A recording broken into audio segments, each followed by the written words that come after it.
കണ്ണൂരിൽ വീണ്ടും ബോംബ് എന്നുള്ള ഭീതി വരുന്നുണ്ട്. ബോംബ് എന്ന് സംശയിക്കുന്ന ഐസ്ക്രീം കണ്ടെയ്നറുകൾ പിടികൂടിയിട്ടുണ്ട്. പാനൂർ തങ്ങൾ പീടികയിൽ ടാർ വീപ്പയ്ക്കുള്ളിലാണ് വസ്തുക്കൾ കണ്ടെത്തിയത്. ഫെലിക്സ് ചേരുന്നുണ്ട് കൂടുതൽ വിവരങ്ങളുമായി. ഫെലിക്സ്, കണ്ണൂരായതുകൊണ്ട് തന്നെ വലിയ ആശങ്കയുണ്ട്. കണ്ടെത്തിയത് ബോംബ് തന്നെയാണ് എന്നുള്ള സ്ഥിരീകരിച്ചോ? പരിശോധന എവിടെ വരെ എത്തി ഫെലിക്സ്? ഇന്ന് വൈകുന്നേരമാണ് പാനൂർ തങ്ങൾ പീടികയിൽ ഈ ടാർ വീപ്പയ്ക്കുള്ളിൽ 8 ഈ ബോംബെന്ന് സംശയിക്കുന്ന ഐസ്ക്രീം കണ്ടെയ്നറുകൾ കണ്ടെത്തിയത്.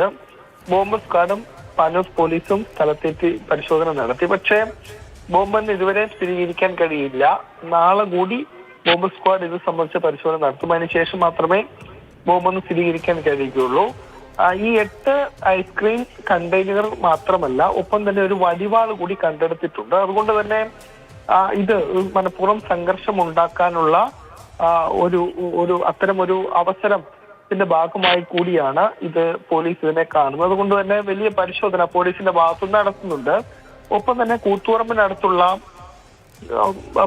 ഒരിടത്തു നിന്നും ഇപ്പോൾ 2 നാടൻ ബോംബെന്ന് സംശയിക്കുന്ന സ്ഫോടക വസ്തുക്കൾ കൂടി കണ്ടെടുത്തിട്ടുണ്ട്. അതും ബോംബെന്ന് സ്ഥിരീകരിക്കാൻ ഇതുവരെയും ആയിട്ടില്ല. ഏതായാലും ബോംബ് സ്ക്വാഡ് ഇത് സംബന്ധിച്ച പരിശോധന നടത്തുന്നുണ്ട്.